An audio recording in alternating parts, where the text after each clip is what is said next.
बिस्मिल्लाहिर्रहमानिर्रहीम। अस्सलाम वालेकुम नाज़रीन। वो माजी की बातें थी कि जब बंदा ताबेदार था, बहुत ज़्यादा ताबेदार था। उन्होंने बहुत सौ की ताबेदारी की इस मंजिल तक पहुंचने के लिए, लेकिन अब बंदा ताबेदार नहीं है, अब बंदा बहुत बड़ा खिलाड़ी बन गया है।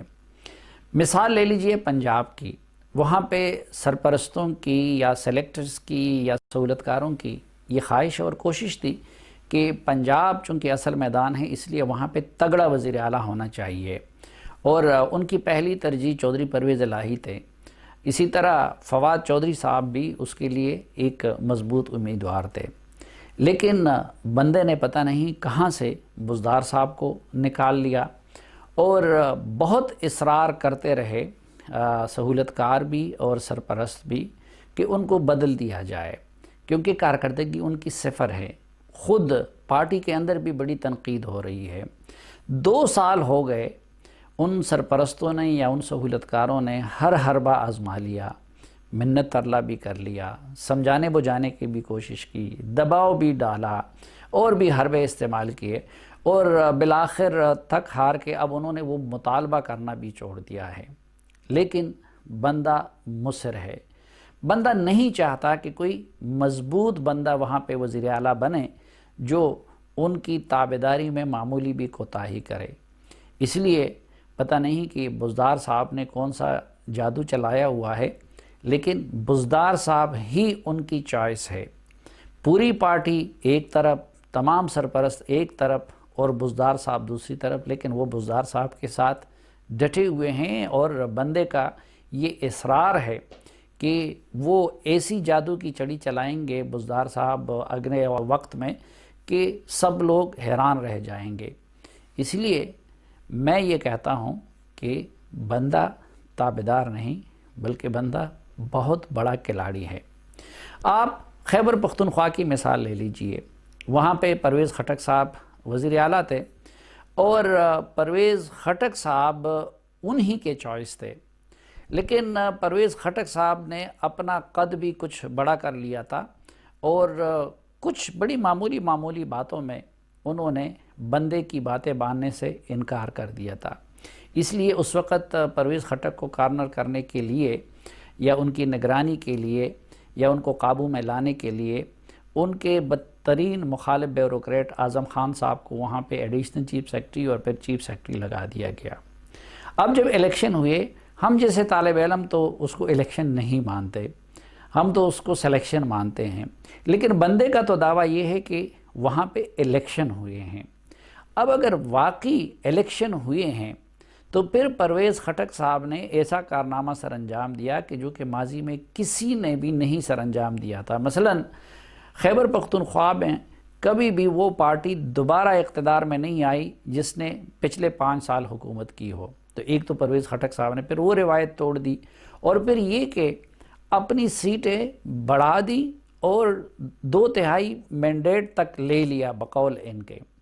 अब इसके बाद तो किसी और को वज़ीर आला बनाने का कोई सवाल ही नहीं सामने आना चाहिए था।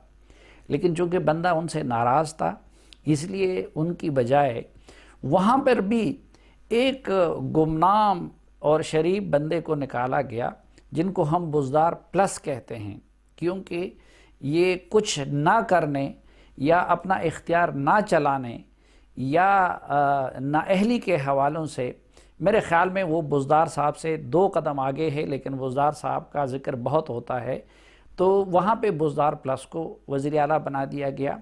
हालांकि परवेज़ खटक साहब तब भी सरपरस्तों के या सहूलतकारों के या ताकतवर हलकों के फेवरेट थे, और आज भी उनके फेवरेट हैं। वहाँ तो अपनी जगह पे कि उनको वो मनसब नहीं दिया गया। ये 2 साल से ताकतवर हलकों की ये ख्वाहिश है कि परवेज़ खटक साहब को कोई अहम मनसब दे दिया जाए, लेकिन चूँकि परवेज़ खटक साहब से गुस्ताखी हुई थी कुछ मामलात में बंदे को चैलेंज करने की, इसलिए आज तक उनकी सज़ा माफ़ नहीं हो रही है और उनको अहम ओहदा नहीं दिया जा रहा है। تبھی تو میں کہتا ہوں کہ یہ بات غلط ہے کہ بندہ تابعدار ہے۔ بندہ اب تابعدار نہیں، بندہ اب بہت بڑا کھلاڑی ہے۔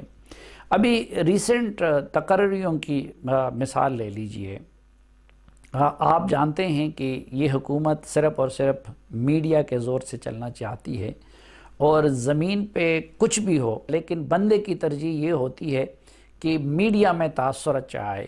بحران آٹے کا آتا ہے تو بھی ترجمانوں کی میٹنگ بلائی جاتی ہے، گیس کا مسئلہ آ جاتا ہے تو ترجمانوں کی میٹنگ بلائی جاتی ہے، خارجہ پالیسی کا کوئی بحران ہوتا ہے تو ترجمانوں کی میٹنگ بلائی جاتی ہے، کوئی فائنانشل کرائسس ہوتے ہیں تو ترجمانوں کی میٹنگ بلائی جاتی ہے، کوئی اور لوگ بے روزگاری بڑھتی ہے تو وہ ایک دو میڈیا مینیجر اور بھرتی کر لیتے ہیں۔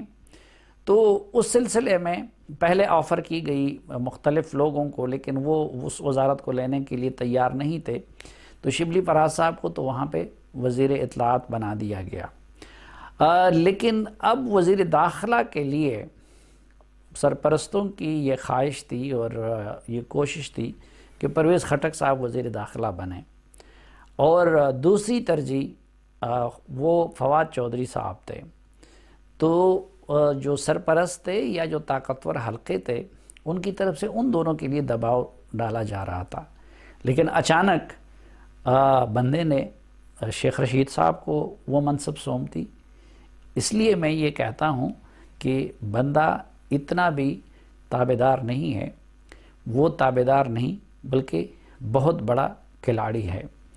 اور سب سے بڑی مثال تو آپ یہ دیکھ لیجئے کہ وہ ماضی کی باتیں تھیں کہ راحیل شریف صاحب کچھ بھی کریں لیکن جب تک وہ اس منصب پہ بیٹھے ہیں تو تابعداری ہوتی رہے گی، جب تک جنرل ظہیر الاسلام صاحب اس منصب پہ بیٹھے ہیں تو تابعداری ہوتی رہے گی، جب تک جنرل کیانی صاحب اس منصب پہ بیٹھے تھے تو تابعداری ہوتی رہی، لیکن وہ اس منصب سے ہٹے تو ان کے خلاف بیانات جاری ہوئے، اور پھر جب اس کی تڑی ماری گئی یا پھر اس پہ ایک دوسری طرف سے احتجاج کیا گیا تو اگلے دن وہ بیان واپس لے لیا گیا۔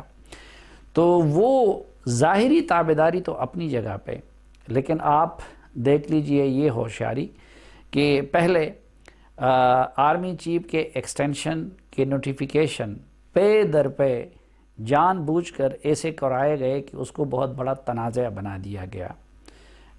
کوئی بھی یہ ماننے کو تیار نہیں ہے کہ جہاں پہ اعظم خان جیسے زیرک بیوروکریٹ بیٹھے ہوئے ہوں تو وہ ایک پراپر نوٹیفیکیشن تیار نہ کر سکے، اور پھر معاملہ سپریم کورٹ تک چلا گیا۔ اس کی وجہ سے تاریخ میں پہلی مرتبہ ایکسٹینشن کا معاملہ متنازع بن گیا، پہلے اس کو سپریم کورٹ لے جایا گیا، پھر اس کو پارلیمنٹ میں لایا گیا، لیکن یہ ساری چیزیں تو ہوتی رہیں۔ اب ان حلقوں کی طرف سے بار بار یہ کوشش کی جاتی رہی ان کی خیرخواہی میں کہ اپوزیشن کے ساتھ کچھ معاملات بہتر بنائے جائیں تاکہ یہ سسٹم آگے چلے۔ تو آپ دیکھ رہے ہیں کہ وہ کبھی یہ بیان دے دیتے ہیں کہ اگر نواز شریف کی جگہ میں ہوتا تو جنرل ظہیر کو رخصت کر لیتا، کبھی کہہ دیتے ہیں کہ مجھے تو کوئی فرق نہیں پڑتا کہ کون آرمی چیف ہے اور کون D G I S I ہے، کبھی خالد بن ولید کو سپہ سالار کے منصب سے ہٹانے کی باتیں کرتے ہیں، اور یقیناً ایسے کام بہت بڑے کھلاڑی لوگ کر سکتے ہیں کہ جو پیغام دینا چاہیں۔ اس لیے میں یہ بار بار کہتا ہوں کہ بندہ تابعدار نہیں بلکہ بندہ بہت بڑا کھلاڑی ہے۔